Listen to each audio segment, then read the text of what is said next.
शुभं कुरु त्वं कल्याणम् आरोग्यं धनसंपदा।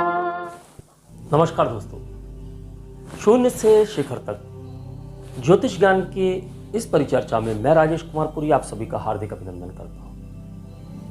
दोस्तों, जैसा कि आप लगातार हमारे वीडियोस देख रहे हैं और धीरे धीरे आप लोगों ने जो प्रेम देना प्रारंभ किया है वह भी सराहनीय है।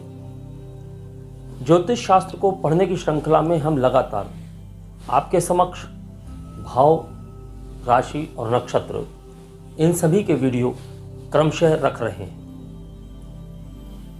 भावों में हमने अभी तक 3 भावों को पढ़ा है, यानी कि पराक्रम भाव तक हम ज्ञान प्राप्त कर चुके हैं। राशियों में हमने कन्या राशि तक पूर्ण विस्तार से जानकारी प्राप्त की और नक्षत्रों में अभी तक हम चित्रा नक्षत्र तक पढ़ चुके हैं, यानी कि हमारा 14वां नक्षत्र जो कि चित्रा था उसको हम पूर्ण रूप से पढ़ चुके हैं, विस्तार से जान चुके हैं। और अब हम जो वीडियो आपके सामने लेकर आए हैं वह है हमारा स्वाति नक्षत्र का प्रथम भाग। आज की हमारी पाठ संख्या है 52। हमारा विषय है नक्षत्र और नक्षत्रों में भी स्वाति नक्षत्र। स्वाति नक्षत्र 6 डिग्री 40 मिनट से लेकर 20 डिग्री तक तुला राशि में रहता है।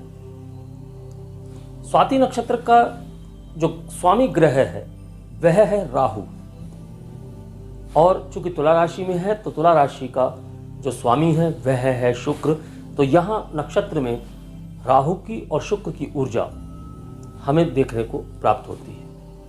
हालांकि शुक्र कामनाओं का कारक है, वासना का कारक है, और राहु कहीं ना कहीं इंट्यूशंस का,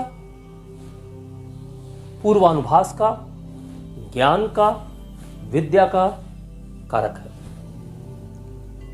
तो यहां जो राहु की ऊर्जा है वह ज्ञान से संबंधित ऊर्जा है। तो हम यहां राहु को देखेंगे कि किस प्रकार यह नक्षत्र के अंदर अपने ज्ञान की ऊर्जा को प्रवाहित करता है। यहां शुक्र को देखेंगे किस प्रकार वह अपनी कामनाओं की ऊर्जा, सुंदरता की ऊर्जा इस नक्षत्र को प्रदान करता है। जब हम इसके गुण तत्व प्रकृति की बात करते हैं तो इसका वर्ण कसाई का है, यानी कि नक्षत्र में क्रूरता देखी जा सकती है। स्त्रीलिंग नक्षत्र है यह। अब इसके स्त्रीलिंग होने का एक विशेष कारण यह भी है कि इसके ऊपर निवास करने वाला देवता जो है, हम उनसे इसको समझेंगे, क्योंकि इस पे निवास करने वाले देवता मां सरस्वती भी हैं। हम इसकी दिशा की बात करें तो उत्तर पश्चिम दिशा है। उत्तर पश्चिम दिशा, जैसा कि नक्षत्र तुला राशि के अंतर्गत आता है और तुला राशि के मध्य में आता है, तुला राशि का तत्व वायु का होता है, तो यहां उत्तर पश्चिम दिशा में वायव्य कोण होता है। तो उत्तर पश्चिम दिशा से जुड़ा हुआ नक्षत्र है। अगर गुण की बात करें तो इस नक्षत्र में राजसिक गुण है, अग्नि तत्व से जुड़ा हुआ है। जब प्रकृति की बात करते हैं तो प्रकृति कफ की है और इसके गण देव हैं। तो देव से हम दिव्य ज्ञान की बात कर सकते हैं, दिव्यता की बात कर सकते हैं। जब इसकी योनि की बात करते हैं तो इस नक्षत्र को भैंसे की योनि प्राप्त है। चर स्वभाव का नक्षत्र है और गोत्र ऋषि मारीची के गोत्र से जुड़ा हुआ नक्षत्र है। ऋषि मारीची यानी कि ज्ञान के प्रकाश को फैलाने वाले और ज्ञान के प्रकाश का संचार करते हुए आगे बढ़ने वाले ऋषि मारीची। तो ऋषि मारीची से जुड़ा हुआ गोत्र है इनका। जब हम इस नक्षत्र की एस्ट्रोनॉमी की बात करते हैं, इसके एस्ट्रोनॉमी में जो तारा है वह है आर्कटूरस या अल्फा बुटिस। यहां तारे से हम जो समझते हैं वह मां सरस्वती का जो निवास स्थान है उसके जैसा दिखाई देता है। इसलिए इस पर मां सरस्वती को देवता माना गया। तो इस नक्षत्र से हम क्या क्या समझ सकते हैं? यहां अगर हम इतने ही पहलुओं की बात करें तो इस नक्षत्र में आप क्रूरता देख सकते हैं, सौम्यता देख सकते हैं, राजसिक गुण देख सकते हैं, अग्नि और वायु का जो तालमेल है वह देख सकते हैं। अग्नि को फैलाने का कार्य वायु करती है, तो वायु किस कदर फैलती है वह इसकी शक्ति से समझ सकते हैं। इस नक्षत्र की शक्ति है प्रध्वंसा शक्ति, जिसका कि अर्थ होता है हवाओं की तरह बिखरना। हवाओं की तरह बिखरता क्या है? हर चीज हवाओं की तरह तब बिखरती है जब हवाएं तेज चलती हैं, उसमें ज्ञान अध्यात्म भी शामिल है। और जब हम कुंडली की बात करते हैं तो हम आध्यात्मिकता की बात अवश्य करते हैं। तो आध्यात्मिकता हवाओं की तरह बिखरने वाली इस नक्षत्र में पाई जाती है। अगर हम इस नक्षत्र के जो प्रतीक चिन्ह है उनकी बात करें तो इसमें कई प्रतीक चिन्ह माने गए हैं। मुख्य रूप से सबसे पहले जो प्रतीक चिन्ह माना गया है वह है हवा के दबाव से झुकता हुआ एक कोमल पौधा। आप यहां देख सकते हैं कि हवा के झोंकों से यह पौधा झुक रहा है, लेकिन फिर भी खड़ा है। यानी कि यह नक्षत्र विपरीत परिस्थितियों में, विषम परिस्थितियों में भी डटे रहने की प्रेरणा देता है। इसका दूसरा प्रतीक चिन्ह है मूंगा, यानी कि कोरल। तो यहां कोरल से हम मंगल की ऊर्जा, जो कि अग्नि की ऊर्जा है, तकनीक की ऊर्जा है, वह ऊर्जा हम इस प्रतीक चिन्ह से भी इस नक्षत्र के अंदर देख सकते हैं। तो यहां जो तीसरा ग्रह हमको दिखाई दे रहा है वह है मंगल। तो मंगल की ऊर्जा भी यहां आपको देखने को मिलेगी। तो इसका तीसरा प्रतीक चिन्ह है तलवार। तो तलवार से हम समझ सकते हैं कि जोखिम से जुड़े हुए जो कार्य होते हैं वह इस नक्षत्र के साथ जुड़े हुए होते हैं, और विशेषाधिकारों को जीतने का जो गुण होता है वह इस नक्षत्र के साथ जुड़ा हुआ है, और नियमों का पालन न करने वाला जो गुण है वह भी इस नक्षत्र के साथ जुड़ा हुआ है। यहां तलवार सिर्फ युद्ध का हथियार नहीं बल्कि दीक्षा का एक उपकरण भी होता है, जैसे कि किसी पुजारी या पुरोहित के लिए। तो यहां हम प्रतीक चिन्हों को इस तरीके से भी नक्षत्र में देख सकते हैं और उनकी ऊर्जाएं नक्षत्र में हमको परिलक्षित होती दिखाई देती हैं। अगर हम इस नक्षत्र के एस्ट्रोनॉमिकल नाम की बात करें जो कि आर्कटूरस, उसके साथ एक किंवदंती जुड़ी हुई है। वह किंवदंती यह है कि यह नक्षत्र एक पोर्टल है जिसके माध्यम से आत्माएं एक निश्चित उद्देश्य के साथ अवतारों के चक्र में आगे या पीछे जा सकती है। अपने इच्छित सभी संसारों की यात्रा से जुड़ा हुआ यह नक्षत्र है। यानी कि आप इच्छाओं की बात करते हैं उनसे जुड़ा हुआ है। इच्छाओं के लिए जो यात्राएं होती हैं, संसार की जो यात्रा है उससे जुड़ा हुआ है। ब्रह्मांडीय ऊर्जा, ब्रह्मांडीय यात्रा इस नक्षत्र के साथ जोड़कर देखी जा सकती है। तो ब्रह्मांडीय यात्रा इंसान कब करता है? जब वह आध्यात्म में डूबता है, जब वह ध्यान में डूबता है, और ध्यान की चरम पर जब पहुंचता है तब ब्रह्मांडीय यात्रा की बात होती है। तो ब्रह्मांडीय यात्रा से हम यहां वायु को भी देख सकते हैं। वायु यानी कि पूरे ब्रह्मांड में वायु फैली हुई है। अब इसके ऊपर जो देवता निवास करते हैं, यानी इस नक्षत्र के जो देवता हैं वह प्रथम देव हैं वायुदेव। जैसे कि तुला राशि वायु तत्व की राशि है और यहां निवास करने वाले जो देव हैं वह भी वायुदेव हैं। तो वायुदेव, जैसा कि इसकी शक्ति से भी समझ में आता है, हवाओं की तरह बिखरने वाले। तो यहां वायुदेव वही कार्य कर रहे हैं। जब वायुदेव इसके साथ जुड़े हुए देव हैं तो आप समझ सकते हैं कि श्वास प्रश्वास की बात यहां की जा सकती है। श्वास और प्रश्वास योग से भी जुड़े हुए हैं, ध्यान से भी जुड़े हुए हैं। तो वायुदेव कहीं ना कहीं योग और ध्यान की ओर भी इस नक्षत्र को लेकर जाते हैं। तो वायुदेव से यहां हम शक्ति, भक्ति और वफादारी की भी बात करते हैं।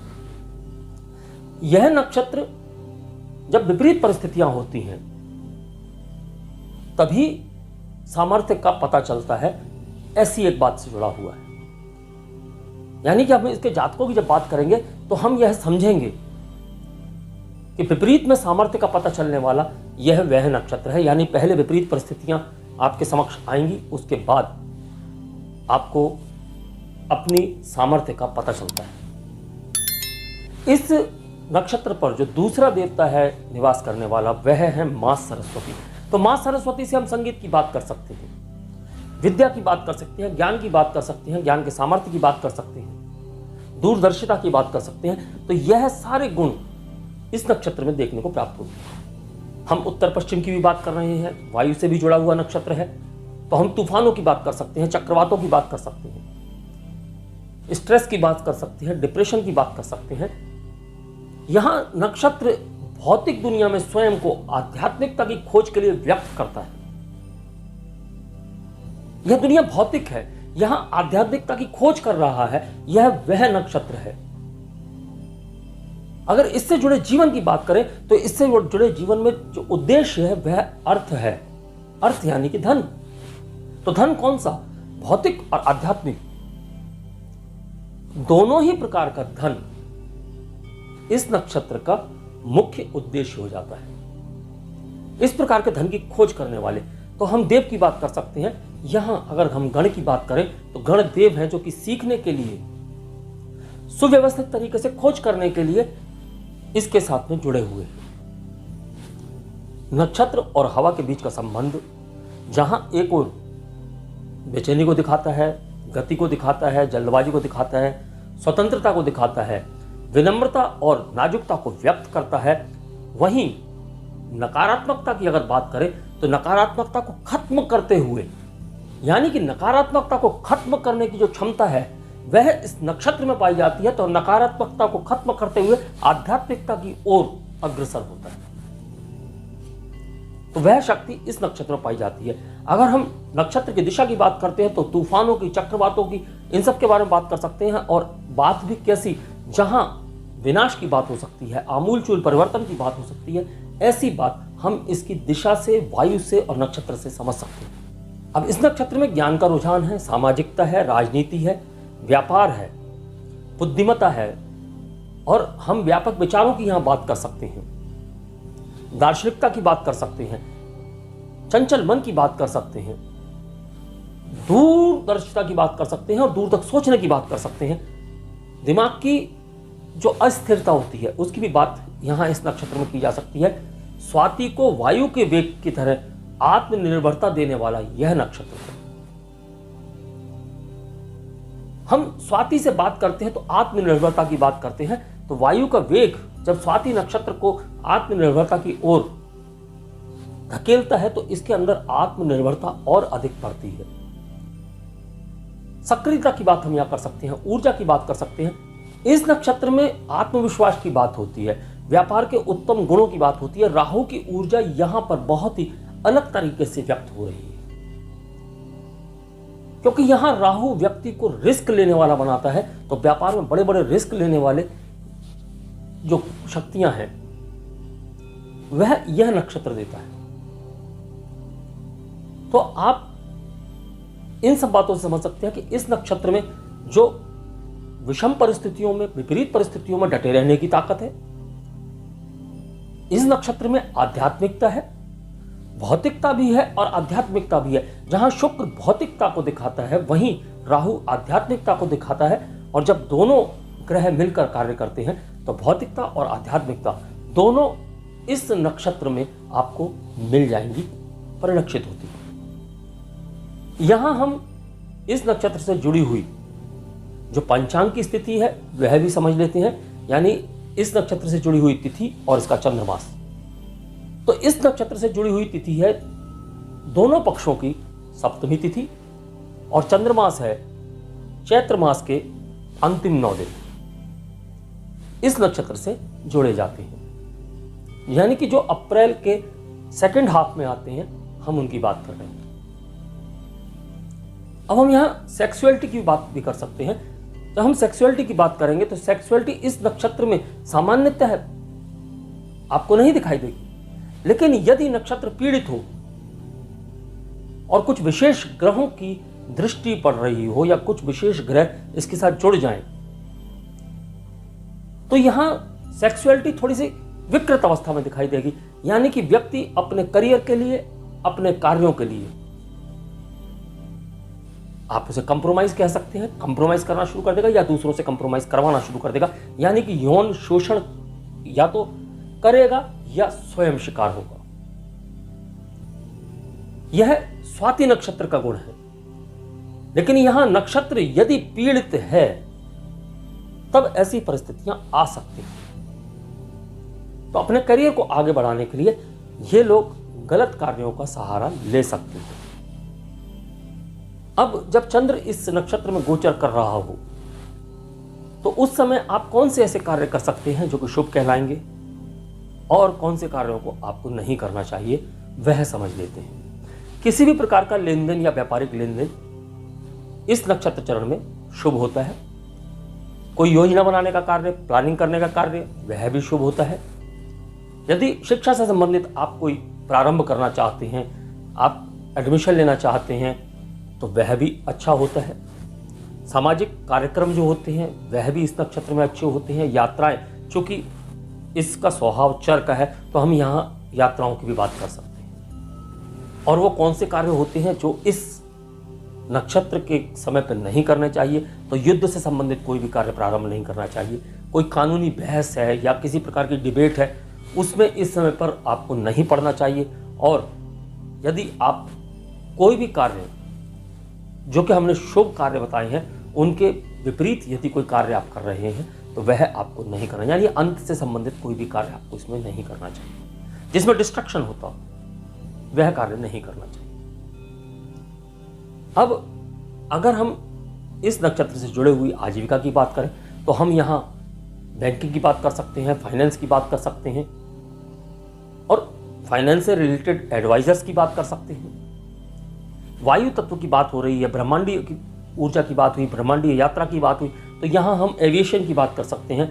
यानी एविएशन यानी कि हवाई जहाज़ों से जुड़ी हुई, वायु से जुड़ी हुई जितने भी प्रोफेशंस हैं, आप चाहे पायलट की बात कर लें, चाहे आप एयर होस्टेस की बात कर लें या इन डिपार्टमेंट्स में कार्य करने वाले लोगों की बात कर लें, तो वायु यात्रा, ब्रह्मांडीय यात्रा, यह सब एविएशन दे रहे हैं। तो एविएशन से जुड़े हुए जातक भी हो सकते हैं। यहाँ आपको एविएशन इंडस्ट्री मिलती है। अगर माँ सरस्वती की बात करें तो यहाँ म्यूजिकल इंस्ट्रूमेंट की बात कर सकते हैं। म्यूजिकल इंस्ट्रूमेंट में भी वो म्यूजिकल इंस्ट्रूमेंट जो कि हम अपनी सांस की हवा से बजाते हैं, यानी कि हम बांसुरी की बात कर सकते हैं, माउथ ऑर्गन की बात कर सकते हैं, ट्रम्पेट की बात कर सकते हैं। इस प्रकार के जो वाद्य यंत्र हैं वह बजाने में यह माहिर हो सकते हैं और उन क्षेत्रों में यह आजीविका भी प्राप्त कर सकते हैं। ज्ञान की बात हो रही है, राहु की बात हो रही है, तो हम टीचर की बात कर सकते हैं। यह टीचर, लेक्चरर, यह सब इस नक्षत्र में देखे जा सकते हैं। जब राजसिक गुणों की बात हुई तो हम राजदूतों की बात कर सकते हैं, एम्बेसडर्स की बात कर सकते हैं, कंसल्टेंट की बात कर सकते हैं। हम ट्रेड की बात कर सकते हैं, ट्रेड यूनियंस की बात कर सकते हैं, लेबर की बात कर सकते हैं, लेबर यूनियन की बात कर सकते हैं। यह सभी इस नक्षत्र में कार्य करते हैं।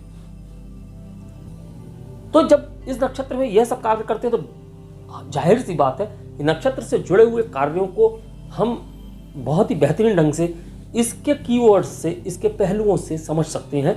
इसके पहलू हमारे सामने ही हैं। हम वायु से समझ सकते हैं, हम दिशा से समझ सकते हैं, हम इसके राजसिक गुणों से समझ सकते हैं। हम इसके लिंग, स्त्रीलिंग है तो स्त्रीलिंग से अभी हम सौम्यता समझ सकते हैं, तो सौम्य कार्यों में समझ सकते हैं। लेकिन चूंकि हर बात के दो पहलू होते हैं, एक सकारात्मक होता है, एक नकारात्मक होता है, तो यहाँ वर्ण कसाई का है तो उससे भी हमको कुछ समझना है और लिंग स्त्री का है तो उससे भी हमें कुछ समझना है। इसी प्रकार समझते समझते हम नक्षत्र को और गहराई से समझने के लिए अगले वीडियो में जातकों को समझेंगे। फिर उससे अगले वीडियो में हम जातकों को अलग अलग चरणों में किस प्रकार विभक्त करके समझते हैं वह समझेंगे। यानी हम पूर्ण नक्षत्र को फिर विभक्त कर लेंगे और जातकों को भी समझेंगे। तो हमको जब पढ़ना है तो पूरी गहराई से पढ़ना है, और मेरी भी हमेशा कोशिश यही है कि मैं आपके पास जो ज्ञान पहुंचाऊं वो इतनी गहराई का हो कि आपको लगे कि हाँ वाकई कुछ तो है। आप इन सभी बातों को किसी भी जातक के साथ मिलान करके देख सकते हैं। यकीन जानिए कम से कम 70% से अधिक बातें जातक के साथ मिलेंगी ही मिलेंगी, क्योंकि यही ज्योतिष की गहराई है। तो यहां हमारा स्वाति नक्षत्र का जो प्रथम अध्याय है वह पूर्ण होता है। और अंत में मैं आपसे पुनः एक बार कहना चाहूंगा कि यदि आपने चैनल सब्सक्राइब नहीं किया है तो चैनल को सब्सक्राइब करके बेल आइकन का बटन दबा दें, ताकि आने वाले वीडियोस आपको समय से प्राप्त हो सके। और यदि विषय आपको अच्छा लगा हो, विषय में जो जानकारी दी गई है वह आपको अच्छी लगी हो, उपयोगी लगी हो, तो वीडियो को लाइक और शेयर अवश्य करें और अपने बहुमूल्य विचार कमेंट बॉक्स में अवश्य दें। हमें आपके विचारों का हमेशा इंतजार रहता है, और आपके प्रश्नों का भी। यदि आपकी कोई शंका हो तो आप प्रश्न भी लिखें। यदि आप कुछ जानना चाहते हैं इस ज्ञान से संबंधित तो वह भी लिखें, ताकि हम आपके लिए और बेहतरीन ढंग से कार्य कर सकें।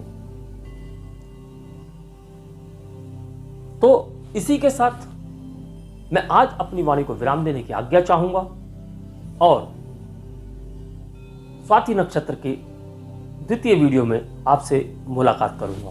तब तक के लिए नमस्कार, धन्यवाद। शुभं कुरु त्वं कल्याणम्।